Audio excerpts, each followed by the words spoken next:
Good afternoon, everyone. It is Wednesday, November the 4th, 2020. It is currently 2:54 p.m. Central Time, and I'm coming to you live from Victory Baptist Church, located here in Ovalo, Texas.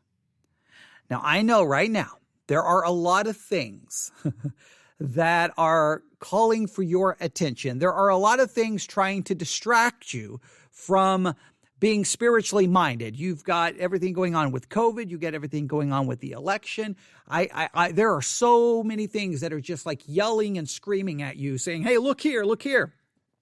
Look over here, look over here. No, don't look there, don't look. Look here, look here." And I know right now I'm probably foolish to attempt to turn on this microphone this afternoon to say, "Hey, let's turn our attention from all of the noise happening in our world right now. And let's focus on some spiritual wisdom from the past." Now, I know to pull up a book like The Imitation of Christ, trying to get us to focus on some spiritual wisdom from a very long time ago may seem like really, is that really relevant? Is it really important?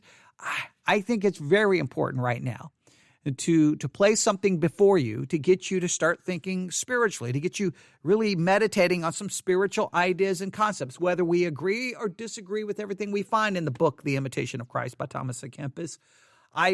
Ever since really, once kind of all the lockdown started, it's one of the things I try to provide for people. It's like, hey, I'm going to try to give you some things that you can focus on this and not get so distracted by everything else that's going on. And I've stated it before, once the COVID-19 situation hit and the lockdown, I'm like, we want to come out of it better off spiritually. And one of the things we could do that is consider some of the spiritual wisdom of the past in a book that's, been very influential in the history of Christianity.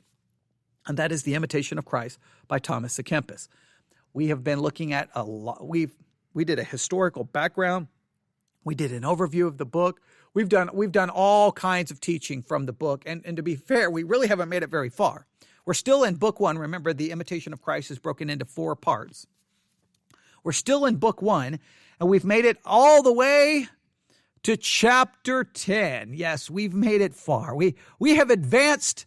We've advanced slowly. But the point here is I'm not in a race. The point here is I'm not trying to finish a series. The point is I'm trying to say, hey, let's really, I know this is going to offer some perspectives and way of thinking that's going to be very contrary to your modern mind.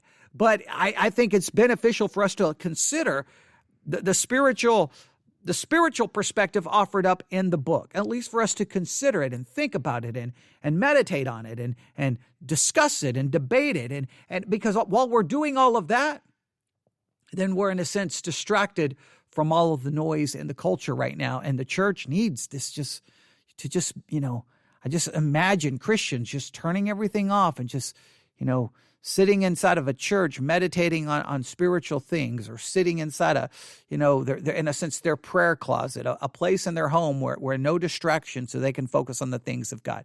We need that more than ever. All right. Now, I say all of that to get us ready. Are you ready? Imitation of Christ. Grab a notebook, sit back, grab something to drink. We're going to do a little digging in to some spiritual wisdom of the past that I think will have some hopefully benefit right in the present. Are you ready? Here we go. This chapter, I think this chapter is very relevant, especially since it's the day after the election, and there's a lot of talking going on right now. A lot of people, it sounds like this. See, I'll grab my iPad right here. A lot of people are tapping on those screens on Facebook, on Twitter. Tap, post, tap, post. Yeah, giving their opinion, their thoughts about the election, everything. Just lots of words. And they're talking to their friends. They're talking to their spouse. Just talking. So I thought this chapter, the chapter heading, the title of this chapter, I think should get your attention immediately. All right. Avoid. All right. Here's chapter 10, book 1. The Imitation of Christ. Avoid superfluity in words. Avoid superfluity in words. Now, what is superfluity? What is superfluity? Well, let's look up the definition, all right? Superfluity. If you're listening to me on a mobile device, you can look up the word in the dictionary, superfluity. Superfluity. There it is, superfluity. Here is the definition, superfluity. An unnecessarily or excessively large amount or number of something. An unnecessarily or excessively large amount of something. Right? Superfluity means there's just this unreasonable amount of something. It's unnecessary. It's excessive. It's unnecessary and excessive amount of something. And what Thomas à Kempis wants us to consider is we need to avoid an excessive, all right, amount of words. We need to avoid superfluity in words. Now, that's pretty relevant. I think that's very relevant for us today after the election, where everyone has plenty to say. Avoid superfluity in words. Now, what does he mean by that? Are we going to agree with what he has to say? Is his ideals, is his wisdom he's going to give us, is it biblical? Well, let's dig in and let's see what he wants us to understand. All right? Avoid superfluity in words. This is how it begins. Flee the tumult of men as much as you can. Tumult. The tumult. What does he mean by tumult? T-U-M-U-L-T. T-U-M-U-L-T. The tumult. What does he mean by that? Well, let's look up the word tumult. We will find this. This is what we find. Tumult. Tumult. All right? Tumult. All right? Tumult, however you want to say it. A tumult is a loud, confused noise, especially one caused by a large mass of people. All right? So avoid superfluity of words. Avoid excessive amount of words. Now, what does he mean by that? Well, immediately he starts in the very first sentence of this chapter, flee the tumult of men as much as you can. So he wants us to flee, to run, to get away from the loud, confused noise caused by a large mass of people. All of the noise, all of the tumult found in a large number of people, he wants us to flee from it. He wants us to get away from it. Well, right now, the day after the election here in the United States of America, there's a loud tumult. There's people yelling and complaining and theorizing and throwing out all crazy ideas, and it's everywhere. And he says, flee from it. Flee. Remember, avoid the superfluity of words.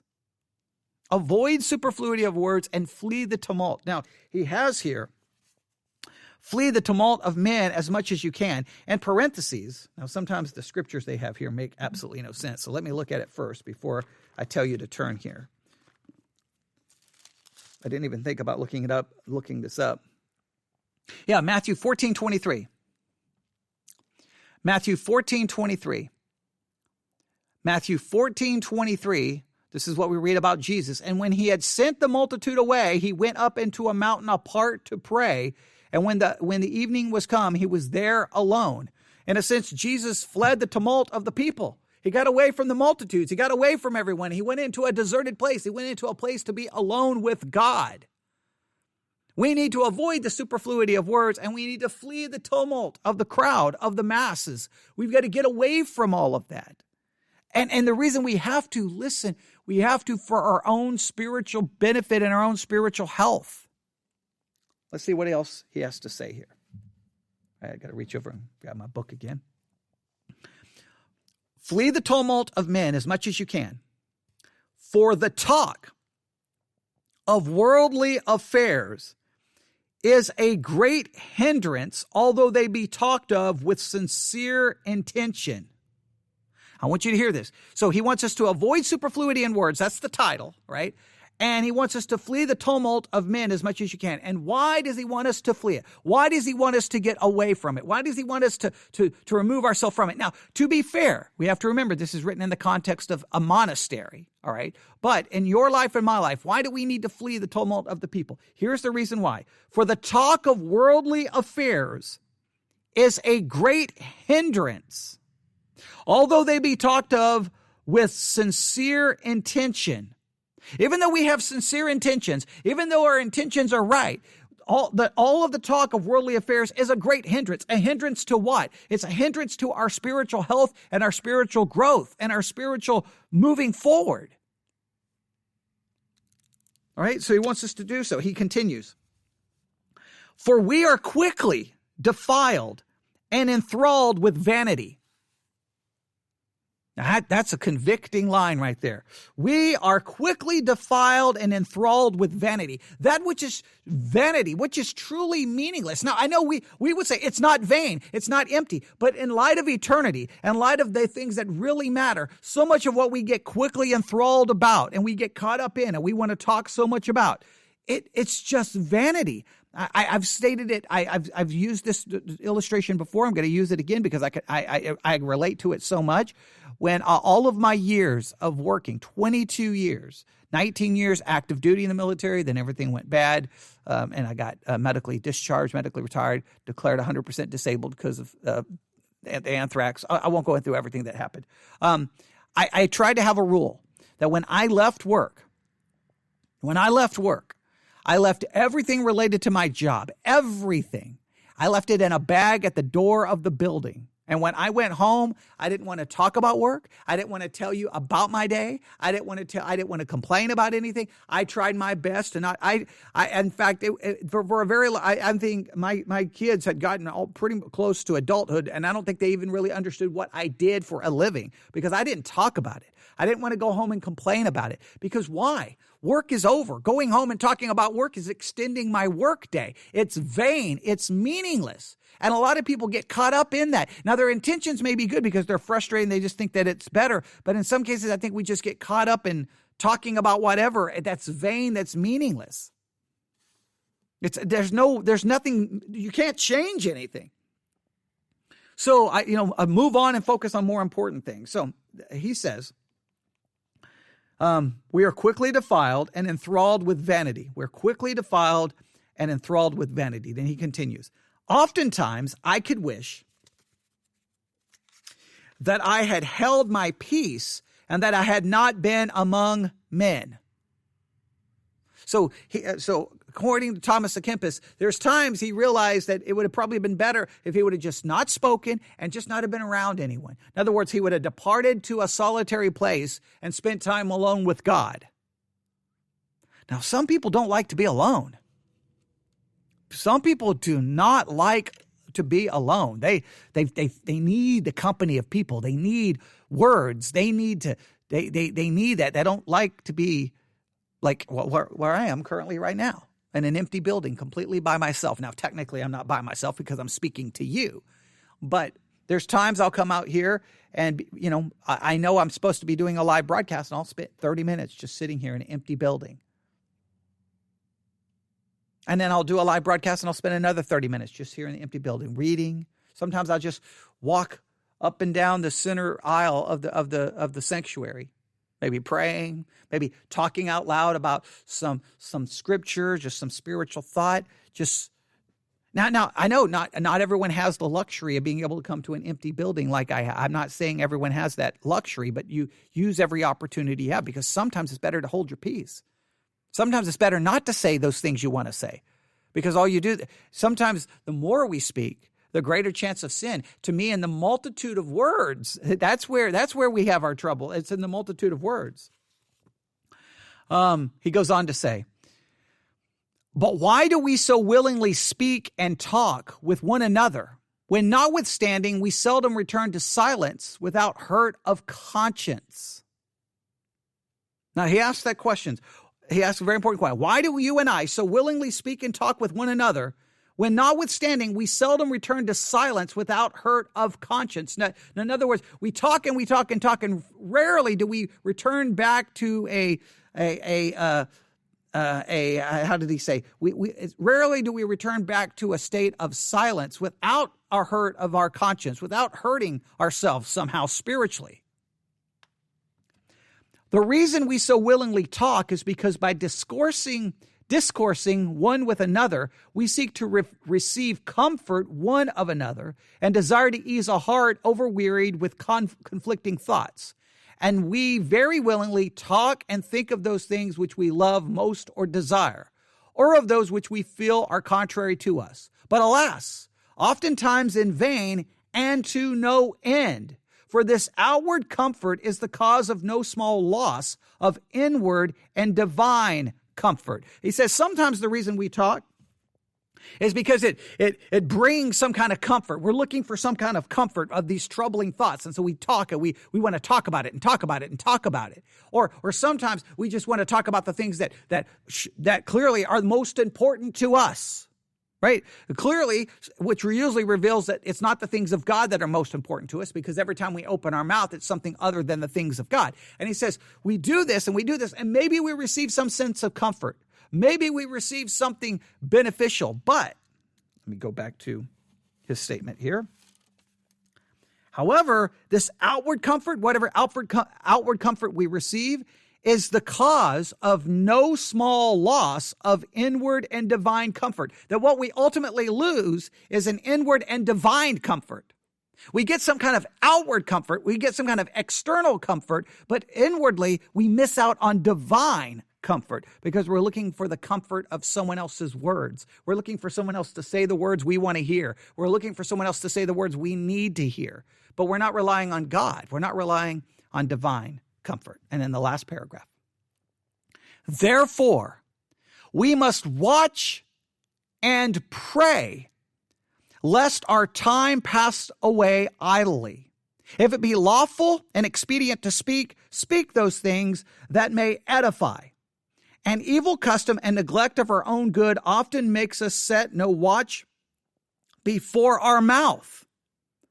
Sometimes it's an evil custom that we neglect of our own good to make or to set a watch before our mouth, that we need to set a watch before our mouth, that we don't say anything that we shouldn't say, that we know when to speak and when not to speak. We, in a sense, have a guard saying, okay, this is not the time to speak. But sometimes we don't do that. Last sentence, yet devout discourses of spiritual things greatly further our spiritual growth, especially when persons of one mind and spirit are gathered together in God. Now he says the one thing that will benefit us is when we have devout discourses, when we are talking about the things of God. This will greatly further our spiritual growth. It will greatly advance our spiritual growth when we get together and we talk about the things of God. But so many times we get together and we open our mouths and we talk about everything other than the things of God. Husbands and wives, they talk about all kinds of things, but sometimes very rarely do they talk about the things of God. No real deep spiritual discourse. So then we're just talking, and talking about what? Talking for what reason? We've got to avoid the superfluity of words. We've got to avoid an excessive amount of words that in many cases only hurt us spiritually. So when I read that chapter, there are a couple of passages of scripture that came to mind. Let me look at one here. I got one marked, and then there's another one that just came to my mind. Let me see if I know where it is. No, let's see. Okay, I know where this one is. Let's go to the one in James. Obviously, everybody knows this one. James chapter 1. James chapter 1, verse 19. Wherefore, my beloved brethren, let every man be swift to hear, slow to speak, slow to wrath. James 1:19, wherefore, my beloved brother, let every man be swift to hear. We need to be quick to listen, slow to speak. Look, there's a time to speak and there's a time not to speak. Okay, and then slow to wrath.